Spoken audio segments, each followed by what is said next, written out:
আসসালামু আলাইকুম। আজকে আমরা কোড ফোর্সেসের how much does Daytona cost এই প্রবলেমটার সলিউশনটা দেখব। এখানে বলছে we define an integer to be the most common on a subsegment, মানে একটা সাবসেগমেন্টে একটা ইন্টিজার মোস্ট কমন হবে যদি it's number of occurrences on that subsegment is larger than the number of occurrences of any other integer in that subsegment. তো subsegment কি বলে দিছে, এটা হচ্ছে a subsegment of an array is a consecutive segment of elements in the array A। আমি just example দেখাই একটা তোমাদের। 1 4 3 4 1 এটা হচ্ছে 5 সাইজের একটা অ্যারে। তো সাবসেগমেন্ট হচ্ছে যে কন্টিনিউয়াস যে কোনো কয়েকটা আমি এলিমেন্ট নিলে এটা একটা সাবসেগমেন্ট হইতে পারে, এটা একটা সাবসেগমেন্ট হইতে পারে, পুরাটা একটা সাবসেগমেন্ট হইতে পারে, একটা এলিমেন্ট একটা সাবসেগমেন্ট হইতে পারে। আমাদের বলছে এরকম কোনো সাবসেগমেন্ট আছে কিনা যেখানে এখানে আচ্ছা এটা হচ্ছে জাস্ট মোস্ট কমন। আচ্ছা মোস্ট কমন কোনটা? এই যে এই সাবসেগমেন্টে দেখো 4 এর ফ্রিকোয়েন্সি হচ্ছে 2 আর 3 এর ফ্রিকোয়েন্সি হচ্ছে 1।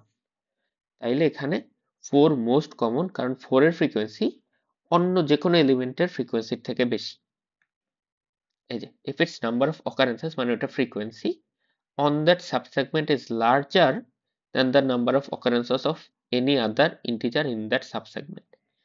তো 4 মোস্ট ফ্রিকোয়েন্ট হবে, অথবা এখানে বলতেছে মোস্ট কমন হবে যদি 4 এর অকারেন্স বাকি সবগুলা ইন্টিজারের অকারেন্সের থেকে বেশি হয় এই সাবসেগমেন্টের জন্য।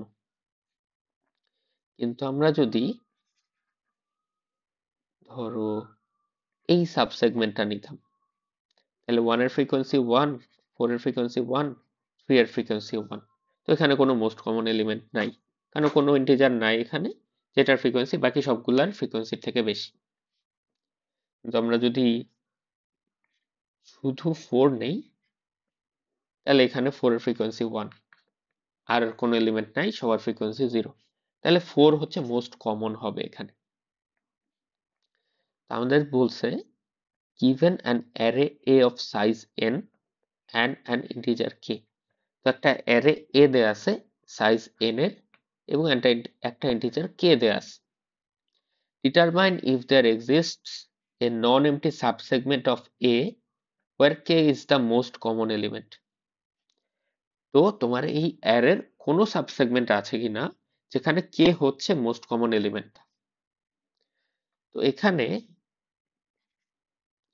তোমার k এর ভ্যালু যদি 4 হয়, তাহলে তুমি যদি এই সাবসেগমেন্টটা নাও তাহলে 4 মোস্ট কমন, অথবা এই সাবসেগমেন্টটা নিলে 4 মোস্ট কমন হয়, তাহলে 4 এর জন্য অ্যান্সার হবে ইয়েস। ইয়েস প্রিন্ট করা লাগবে।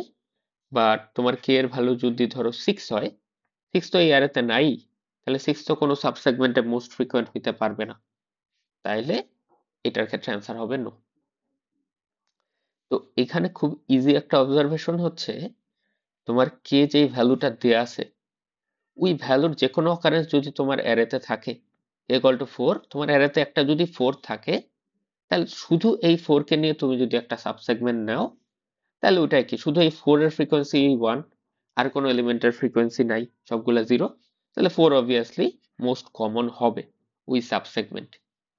তো জাস্ট তুমি চেক করবা তোমার এই অ্যারেটার মধ্যে কোনো এলিমেন্ট আছে নাকি যেটা k এর সমান।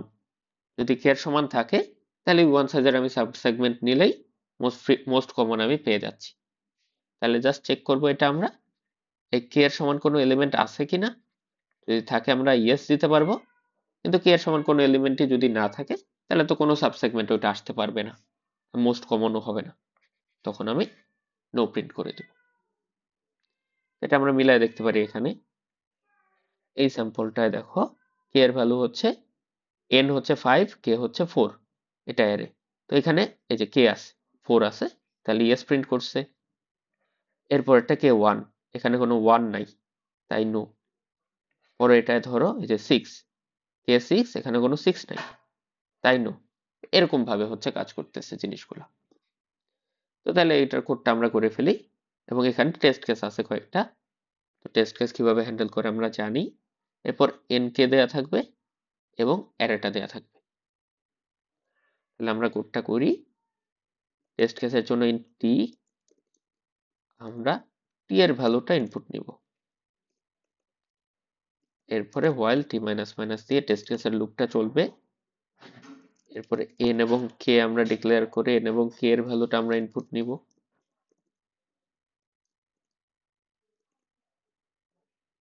এবং এরপরে n সাইজের একটা অ্যারে আমরা ইনপুট নিব। Array of n for int i equal to 0 i less than n i plus plus আমরা হচ্ছে %d ampersand array of i, তো অ্যারেটাকে ইনপুট নিয়ে নিলাম। এরপরে ধরো আমরা একটা ফ্ল্যাগ ভেরিয়েবল রাখবো। ফ্ল্যাগ ভেরিয়েবলে আমি শুরুতে 0 রাখলাম। আমি যদি k এর সমান কোনো এলিমেন্ট পাই তখন আমি ফ্ল্যাগকে 1 করে দিব। তো ফ্ল্যাগ দেখে আমরা বুঝতে পারবো k এর সমান এলিমেন্ট পাইছে কি পাইনি। তাহলে প্রত্যেকটা এলিমেন্টে আমি এখন যাব অ্যারের এবং if আমরা চেক করব array of i k এর সমান কিনা। তাহলে k এর সমান হইলে আমরা ফ্ল্যাগে 1 দিয়ে দিব এবং আমরা ব্রেক করে ফেলবো, কারণ আমরা পেয়ে গেছি। যদি না পাই তাহলে এটা চলতে থাকবে, যদি কখনো k পাই তখন হচ্ছে ফ্ল্যাগের ভ্যালু 1 করে দিবে। তাহলে ফ্ল্যাগ যদি 1 হয় তাহলে আমরা k এর সমান এলিমেন্ট পাইছি এবং আমাদের answer yes. if flag equal 1 আমরা ইয়েস প্রিন্ট করব। এর ফরম্যাটটা দেখি, সবগুলো বড় হাতের। ইয়েস প্রিন্ট করব। আর যদি না পাই এলসে আমরা printf নো নো প্রিন্ট করে দেব। এটা আমরা স্যাম্পলে দেখি। ইয়েস নো নো সবগুলা ইয়েস। হ্যাঁ, তো এটা আমরা সাবমিট দেই। এ নাম্বার প্রবলেম সি তে সাবমিট দিব।